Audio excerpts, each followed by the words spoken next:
Corteza cerebral. La corteza cerebral es la sustancia gris que cubre la superficie de los hemisferios cerebrales. A la corteza se le conocen tres componentes principales: el arquicorteza, el paleocorteza y el neocorteza. La corteza cerebral se presenta como una delgada lámina de materia gris de pocos milímetros de espesor que cubre ambos hemisferios cerebrales. Es en la corteza cerebral donde ocurre la percepción, la imaginación, el pensamiento, el juicio y la decisión. Neocorteza es la encargada de los procesos de raciocinio, la parte consciente del cerebro, el lóbulo temporal que contiene neuronas de la corteza auditiva primaria, el lóbulo frontal que aloja la corteza motora primaria y la corteza prefrontal, el lóbulo parietal que contiene la corteza somatosensorial primaria, el lóbulo occipital que aloja la corteza visual primaria. Paleocorteza es la parte de la corteza cerebral que corresponde a las áreas de terminación de las vías olfativas. En esta capa se encuentra el cerebro olfatorio. Permite enfrentarse a las situaciones de la vida de una manera prerracional, intuitiva, labrada por el ambiente en las estructuras neuronales a lo largo de millones de años. Arquicorteza. Está constituida por la formación del hipocampo, parte del sistema límbico. Esta parte es la parte animal o intuitiva. Esta corteza forma parte del sistema límbico y recibe su nombre por considerarse evolutivamente la parte más antigua de la corteza cerebral. Su función está relacionada con aspectos primitivos del hombre como la memoria y las emociones. Historia de Corbinian Brodmann. Nació en Ligerdorf, estudió medicina en Múnich, trabajó en la clínica psiquiátrica de la Universidad de Jena. En 1878 realizó un mapeo histórico del corte cerebral, dividiendo de acuerdo a la citoarquitectura en 52 áreas diferentes. Los primeros mapas fueron de humanos y monos, entre otros. Para entender un poco más, iremos explicando las más importantes áreas de Brodmann. Primero, corteza somatosensorial primaria, áreas 1, 2 y 3. Se encarga de recibir todas las sensaciones táctiles, articulares y musculares del lado contralateral del cuerpo. La estimulación provoca parestesias contralaterales y ocasionalmente movimientos iguales contralaterales. También puede ser reconocida esta zona a través de estímulos periférica, contralateral y recogida de potenciales evocados. Tras una lesión en esta zona, se pierde todo tipo de sensibilidad en la zona contraria del cuerpo, aunque posteriormente se va recuperando la sensibilidad dolorosa, temperatura, tacto, pero no se recupera jamás el sentido de la posición, la localización táctil, sensación de peso, percepción de textura y discriminación entre dos puntos. El área de Wernicke se identificó en 1874. En medio de las investigaciones, se encontró que dicha área sería la responsable del lenguaje articulado y no articulado. De esta manera, su función consiste en comprender el lenguaje y comunicar ideas con coherencia. En comparación con el área de Broca, la ubicación y la función exacta del área de Wernicke ha sido controvertida, por lo que se ha tenido que llevar a cabo diversos esfuerzos para delinear la ubicación exacta de dicha área, entre los que se encuentra hacer un uso de neuroimágenes basada en tareas y hacer uso de la técnica de mapeo basadas en lesiones. No obstante, estas técnicas han contado con diversas limitaciones y solo pueden identificar la ubicación anatómica aproximada que puede estar involucrada en una función específica. Es por esto que al no existir una definición clara de la función y anatomía del área de Wernicke, es posible que haga falta una parte importante de la que se encargue el procesamiento del lenguaje auditivo. El área de Wernicke se ha definido tradicionalmente como la circunvolución temporal superior-posterior y se ha aceptado que desempeña un papel fundamental en la comprensión de las palabras. No obstante, gracias a los diferentes estudios, posteriormente también se definieron como parte de esta área el surco temporal superior posterior izquierdo, la circunvolución angular, la circunvolución supramarginal y la circunvolución temporal media. Ya en el mapa de Brodmann, el área de Wernicke forma parte del córtex asociativo auditivo en el área 21, la cual tiene asociación auditiva y de comprensión del lenguaje, mientras que en el área 42 pertenece a la corteza auditiva secundaria. Además, en diferentes estudios se ha encontrado que el área de Wernicke cuenta con una gran diversidad funcional las cuales se vinculan a la capacidad de comprensión del lenguaje, transformando y vinculando la información auditiva con su significado, esto en el área 22. Asimismo, al ser adyacente en las áreas 37, 39 y 40, también tiene otras funciones y se encarga respectivamente del reconocimiento de cara, el lenguaje de signos o la comprensión de metáforas, comprender el lenguaje de tipo verbal, así como el escrito también, o el que se presenta en los cálculos, y permite junto al giro angular la facultad de lectoescritura, además del aprendizaje y reconocimiento táctil y motor. Siendo así, al ser responsables del análisis auditivo de los estímulos, las representaciones multisilábicas, acceso al léxico y símbolos escritos, un trauma en el área de Wernicke nos llevaría a pasar por la afasia de recepción, en el que el sujeto no logra comprender las palabras ni reconocer los símbolos auditivos, visuales y táctiles, por lo que sería complicado reconocer o entender lo que el sujeto está tratando de transmitir.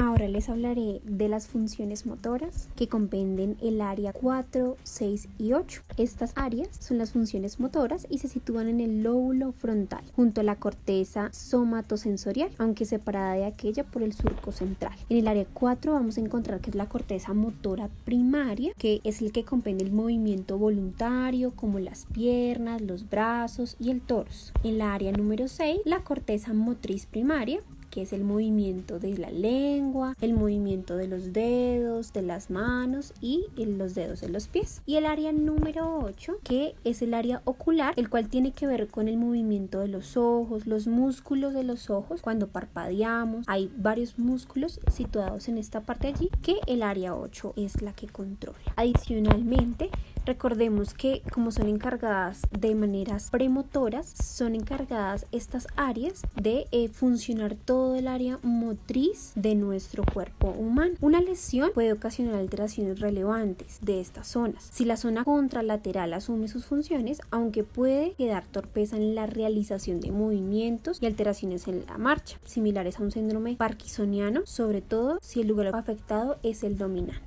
área asociativa de la corteza prefrontal. Situada por delante de la corteza motora, es una de las áreas cerebrales que mayor vinculación tienen con respecto al control y gestión de la conducta. Es responsable de planificar los patrones complejos y las secuencias de los actos motores y llevar a cabo los procesos de pensamiento, así como también la formación de la personalidad. En las cortezas frontal dorsolaterales envían información en las regiones dorsales cognitivas de los ganglios basales a las cortezas premotoras y las cortezas de asociación sensoriales. Las conexiones de vuelta implementan mecanismos de atención. También es relevante en la expresión del lenguaje debido al importante papel del área de Broca. En la corteza prefrontal medial ocupa una posición anatómica privilegiada en dar respuestas autonómicas, emocionales y de alerta que son requeridas para una correcta conducta. Se conecta con estructuras límbicas como la amígdala y el hipocampo, permitiendo una interacción de estas estructuras en procesos relacionados con las emociones y la memoria, como propone Antonio Damasio, un médico neurocientífico de origen portugués, quien recalca que las emociones es un componente importante dentro de los procesos cognitivos como el aprendizaje y la toma de decisiones. En la corteza frontopolar del área 10 está vinculada con procesos cognitivos muy complejos como la planeación, la introspección, la memoria retrospectiva y la prospectiva, la disociación de la atención y la resolución de problemas que implican tareas simultáneas. Las funciones ejecutivas es el conjunto de habilidades y aptitudes fundamentalmente cognitivas que permiten la adaptación y medio y la resolución de problemas a partir de la integración de diversas informaciones y prevención y realización de conductas en base a ellas. Dentro de las funciones está en la dorsolateral la función cognitiva, memoria de trabajo, razonamiento y comprensión de situaciones, como por ejemplo mantener un número telefónico por un corto tiempo en memoria y marcarlo, comprender por qué los objetos son similares y deducir una respuesta de un problema y adaptarse a un evento imprevisto, y leer un texto corto o ver un programa y entender el tema principal. Dentro del medial tenemos la función cognitiva de control de atención y la planificación. Dentro de esta, el ejemplo es la distracción por estímulos visuales o auditivos irrelevantes o la capacidad de realizar actividades de vida diaria como usar un cajero automático o preparar una comida compleja. Y la frontopolar en la planificación adaptativa en función cognitiva y, por ejemplo, en la capacidad de ser interrumpido en medio de una conversación para contestar el teléfono y después retomar la conversación. Las lesiones en esta área cerebral pueden provocar grandes alteraciones en la psique y las capacidades de las personas. Concretamente puede generar la pérdida de expresión emocional, especialmente a nivel facial, el déficit de control de impulsos, desinhibición, cambio de personalidad, conducta antisocial, hipersexualidad e hipermoralidad, fallos graves en planificación, capacidad de juicio y aplazamiento de recompensas. Dentro de las alteraciones de alerta en patologías de funciones superiores están como la conducta antisociales y agresiva, síndrome de déficit y atencional e hiperactividad, esquizofrenia, estrés postraumático, depresión y trastorno bipolar. del área de Broca. Se llama así en honor al médico francés Paul-Pierre Broca, quien descubrió el centro del habla en 1864 estudiando los cerebros de pacientes afásicos, un trastorno del lenguaje donde las personas son incapaces de hablar, proceso conocido como codificación, es decir, de producción del lenguaje, lo que hace posible que las personas sean capaces de formar oraciones correctas partiendo del vocabulario y de las estructuras gramaticales. El área de Broca está ubicada en el lóbulo frontal, más específicamente en su tercera circunvolución frontal inferior. Según el mapa de Brodmann, ocupa las áreas 44 y 45, cerca del ojo y pegado a la parte frontal del lóbulo temporal, y se conecta con el área de Wernicke, la otra región importante para el lenguaje en los humanos. Hay que tener en cuenta que la ubicación exacta del área de Broca puede variar ligeramente de un individuo a otro, en comparación al cerebro humano promedio. Esto se debe a que no hay dos encéfalos iguales, pues la corteza cerebral habla de patrones generales, mas no de reglas exactas. El área de Broca se divide en dos subáreas, la triangular, que se encarga de la interpretación de varios tipos de estímulos y de la programación de las conductas verbales, y la opercular, que se ocupa de solo un tipo de estímulo y de coordinar los órganos del aparato fonatorio para la producción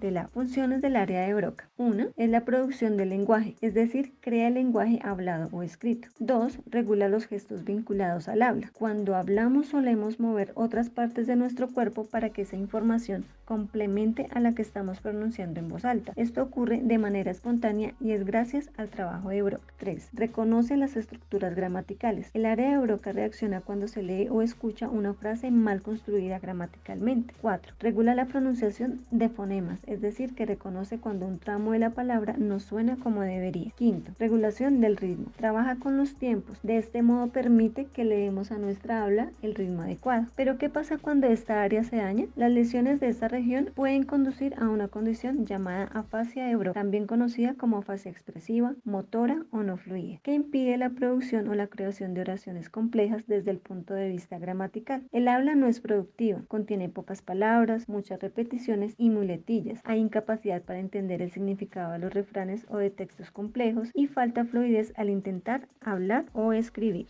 Áreas de Brodmann 17 y 18. Estas corresponden a las áreas visuales y se encuentran ubicadas en el lóbulo occipital. El área 17 de Brodmann o área visual primaria se localiza en torno a la cisura calcarina y al polo occipital. Su función es la de procesar el contenido visual, analizar por separado el color, así como identificar todos los parámetros sensoriales, la forma y el movimiento de las representaciones visuales recibidas por la retina. Por su parte, el área 18 de Brodmann o área visual secundaria se encarga de integrar la información visual recibida por el área 17 con experiencias visuales pasadas ya registradas, para así transformarlas en perceptos visuales y así lograr la comprensión de lo que se está visualizando. Cuando se presenta una lesión en las áreas de Brodmann 17 y 18 se pueden producir diferentes patologías. Entre ellas tenemos la prosopagnosia, que es la incapacidad de reconocer el rostro de amigos o familiares, así que las personas que sufren de esta patología recurren a observar algunas características concretas como la forma de andar o el tono de la voz o algún otro rasgo distintivo exceptuando el rostro, para así poder ser conscientes de quién se tiene al frente. También se pueden producir alucinaciones visuales cuando hay una lesión en el área 17 y esta consiste en una visión de destellos, figuras geométricas, elementales o puntos. Por otro lado, también se puede producir una ceguera completa, que es cuando hay una destrucción total de todas las áreas visuales primarias. También vemos que se puede producir un escotoma, que literalmente significa oscuridad creciente, y esta se caracteriza por la pérdida total de la visión en toda la zona correspondiente al campo de ambos ojos. Así vemos pues cómo estas áreas 17 y 18 desempeñan un papel fundamental en la integración y análisis de la información visual para comprender y poder estar en el entorno y en un ambiente adecuado con nuestros semejantes.